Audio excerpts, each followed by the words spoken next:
আসসালামু আলাইকুম, welcome back to my channel. Hello viewers, আমি আজকে এই ভিডিওতে আপনাদের জন্য নিয়ে এসেছি রুল 3 এর এক্সাম্পল, যেটা আমরা প্রেজেন্ট কন্টিনিউয়াস টেন্স বলে থাকি আর কি। আর আপনারা যারা রুল 1 এবং রুল 2 এর ভিডিওগুলো দেখেননি, এই ভিডিও ডিসক্রিপশনে আমি লিঙ্ক দিয়ে দিয়েছি, আপনারা গিয়ে দেখে আসতে পারেন। তাহলে এখন চলুন আমরা রুল 3 এর এক্সাম্পলে চলে আসি।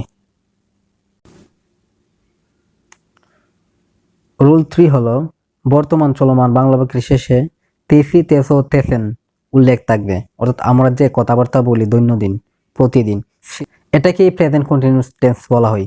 যে কাজটা বর্তমান রানিং চলতেছে, আমরা দৈনন্দিন যে কাজগুলো করি, অর্থাৎ এই মুহূর্তে এগুলা করতেছি, দেখতেছি, শুনতেছি, বাংলা বাক্যের শেষে দেখছেন একটু লক্ষ্য করেন তেসি, তেসো উল্লেখ হয়। কিন্তু আমি যাইতেছি, আমি ঘুমাইতেছি, আমি শুনতেছি, বাংলা বাক্যের শেষে তেসি, তেসো, তেসেন উল্লেখ থাকবে। এটাই মূলত প্রেজেন্ট কন্টিনিউয়াস টেন্স। আচ্ছা, যাই হোক, এখানে আমরা ইংলিশ স্ট্রাকচারটা দেখি। Subject plus am is are plus V one plus ING plus object plus extension. আমরা অবজেক্ট এবং এক্সটেনশন নেব না সেন্টেন্স তৈরি করার জন্য, জাস্ট একটি সাবজেক্ট এবং একটি ভার্ব নেব। ওকে, তাহলে চলুন আমরা সেন্টেন্সে চলে যাই। এক নম্বর সেন্টেন্স, আমি শুধু একটি সাবজেক্ট নিছি এবং একটি ভার্ব নিছি, কোনো অবজেক্টও নেই নাই, এমনকি কোনো এক্সটেনশনও নেই নাই। আপনারা শুধু একটি সাবজেক্ট এবং একটি ভার্ব দিয়ে প্রথমে প্র্যাকটিস করবেন মুখের জড়তার জন্য। তারপর যখন সবকিছু রুলগুলো আয়ত্ত হয়ে যাবে, তখন আপনারা অবজেক্ট এবং এক্সটেনশন নেবেন সেন্টেন্সটি বড় করার জন্য। দেখ, এখানে কি এক নম্বরে কি, এই যে আই হলো সাবজেক্ট, আর ধরতেছি থেকে নিয়ে শুনতেছি পর্যন্ত হলো ভার্ব। আর এখানে আই হলো সাবজেক্ট, এখান থেকে নিয়ে ক্যাচিং থেকে নিয়ে হিয়ারিং পর্যন্ত হলো ভার্ব। ওকে, এখন এক নম্বর সেন্টেন্স কি হবে, আমি ধরতেছি, আই এম ক্যাচিং, এতটুকুই। আমি খাইতেছি, ইংলিশে হবে আই এম ইটিং, বাংলাতে হবে আমি শুনতেছি, ইংলিশে হবে I am hearing. It's enough. এখন আমরা নেগেটিভ আসবো, অ্যাফার্মেটিভ সেন্টেন্সকে নেগেটিভ করব। 2 নম্বরে আসি, আমি ধরতেছি না। আমরা তো প্রায়ই বলি আমি ধরতেছি না, আমি খাইতেছি না, আমি শুনতেছি না। একদম সিম্পল, জাস্ট আপনাকে রুলসগুলা বুঝতে হবে, তারপর একটি সাবজেক্ট এবং একটি ভার্ব দিয়ে প্র্যাকটিস করলে আপনার ইনশাল্লাহ টেন্সের যত সমস্যা আছে সমাধান হয়ে যাবে। যাই হোক, হ্যাঁ, নেগেটিভ কি হলো, আমি ধরতেছি না, ইংলিশ হবে আই এম নট ক্যাচিং। ঠিক আছে, আমি খাইতেছি না, আই এম নট ইটিং। আমি শুনতেছি না, আই এম নট হিয়ারিং। আমি আবার রিপিট করতেছি, আমি খাইতেছি না, আই এম নট আমি ধরতেছি না, আই এম নট ক্যাচিং। আমি খাইতেছি না, আই এম নট ইটিং। আমি শুনতেছি না, আই এম নট হিয়ারিং। ওকে, এখন আমরা অ্যাফার্মেটিভ কোয়েশ্চন করব। 3 নম্বরে লক্ষ্য করেন, আমি কি ধরতেছি, প্রশ্নবোধক সেন্টেন্স। এটা হলো প্রশ্নবোধক সেন্টেন্স। আমি কি ধরতেছি, অ্যাম আই ক্যাচিং। আমি কি খাইতেছি, অ্যাম আই ইটিং। আমি কি শুনতেছি, অ্যাম আই হিয়ারিং। জাস্ট শুধু সাবজেক্টের মধ্যে থাকবে আর এম ইজ আর আগে আসবে, সামনে আসবে। এখন আমরা নেগেটিভ কোয়েশ্চেন করব। 4 নম্বর, আমি কি ধরতেছি না, এম আই নট ক্যাচিং, অথবা এম নট আই ক্যাচিং। এখানে এম আই এর পরে নট দিছি, আবার এম এর সঙ্গে নট দিলে হবে।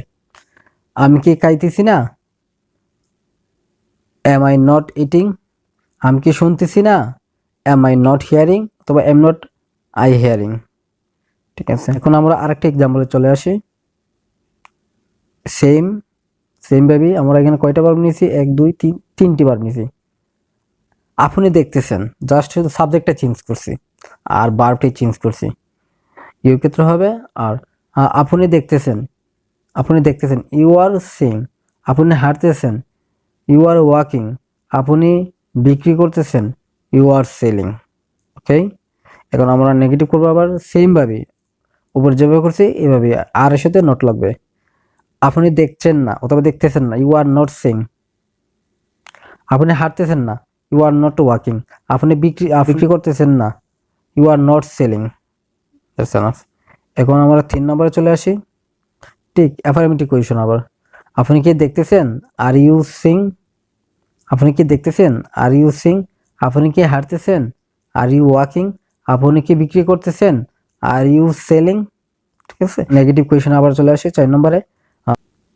আপনি কি দেখতেছেন না, আর ইউ নট সিং, তবে আরন্ট ইউ সিং। আপনি কি হাঁটতেছেন না, আর ইউ নট ওয়াকিং। আপনি কি বিক্রি করতেছেন না, আর ইউ নট সেলিং।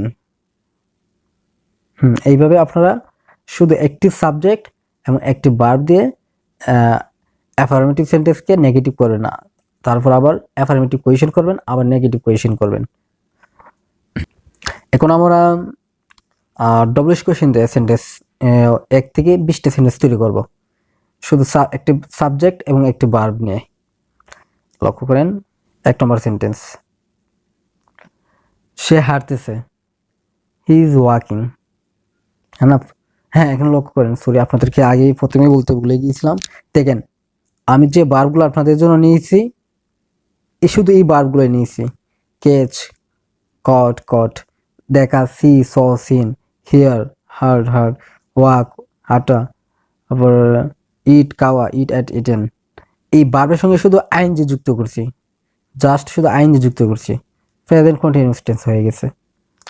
দেখ আমরা কি বলছিলাম 1 নম্বরে, সে হাঁটতেছে অথবা সে হাঁটছে, হি ইজ ওয়াকিং। সে হাঁটছে না, negative question, negative sentence, he is not walking. 3 নম্বর হবে, সে কি হাঁটতেছে, affirmative question, is he walking. 4 নম্বর নেগেটিভ কোয়েশ্চন হবে, সে কি হাঁটতেছে না, ইজ হি নট ওয়াকিং।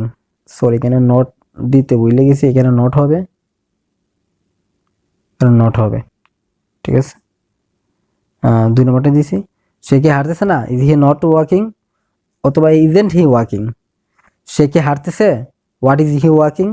সে কি হাঁটতেছে না, হোয়াট ইজেন্ট হি ওয়াকিং। 5 নম্বর থেকে নিয়ে 20 নম্বর পর্যন্ত হলো ডাব্লিউএইচ কোয়েশ্চন, আর 1 থেকে 4 পর্যন্ত হলো টেন্সের, টেন্সের রুল। আর 5 থেকে নিয়ে 20 পর্যন্ত হলো আর ডাব্লিউএইচ কোয়েশ্চন। 5 নম্বর কি হয়েছিল, সে কি হাঁটতেছে, হোয়াট ইজ হি ওয়াকিং।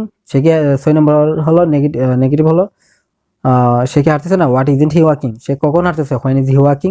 সে কখন হাঁটতেছে না, হোয়েন ইজেন্ট হি ওয়াকিং। সে কোথায় হাঁটতেছে, হোয়ার ইজ হি ওয়াকিং। সে কোথায় হাঁটতেছে না, হোয়ার ইজেন্ট হি ওয়াকিং।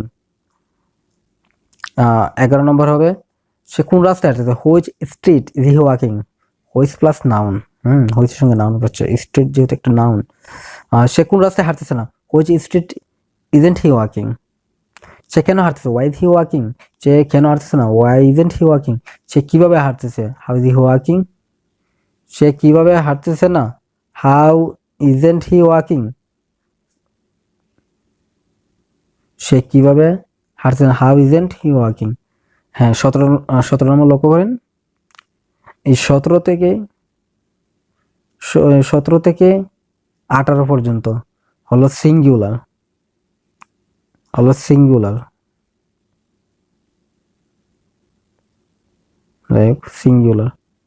আর 19 থেকে 20 পর্যন্ত হলো প্লুরাল, অর্থাৎ কে। 17 নম্বর হলো কে, শুধু একজন ব্যক্তিকে বোঝাচ্ছে, কে হাঁটছে, হু ইজ ওয়াকিং। কে হাঁটছে না, হু ইজ নট ওয়াকিং। আর 19 নম্বর হলো প্লুরাল, এই কারণে কারা মানে একাধিক, অর্থাৎ কারা বলতে আমরা সবাই জানি অনেক মানুষ, এখানে একজন না অনেক মানুষ, সেই জন্য এটা প্লুরাল। কারা হাঁটছে, হু আর ওয়াকিং। কারা হাঁটতেছে না, হু আর নট ওয়াকিং। আশা করি আপনারা বুঝতে পারছেন, I hope you have understood. Hello viewers, আজকের ভিডিওটি এই পর্যন্তই ছিল। আজকের 3 নম্বর রুল শেষ হলো, আবার নেক্সট ভিডিওতে দেখা হবে রুল নাম্বার 4 নিয়ে। আর আজকের ভিডিওটি আপনাদের যদি ভালো লাগে থাকে অবশ্যই লাইক, শেয়ার, কমেন্ট এবং সাবস্ক্রাইব করবেন।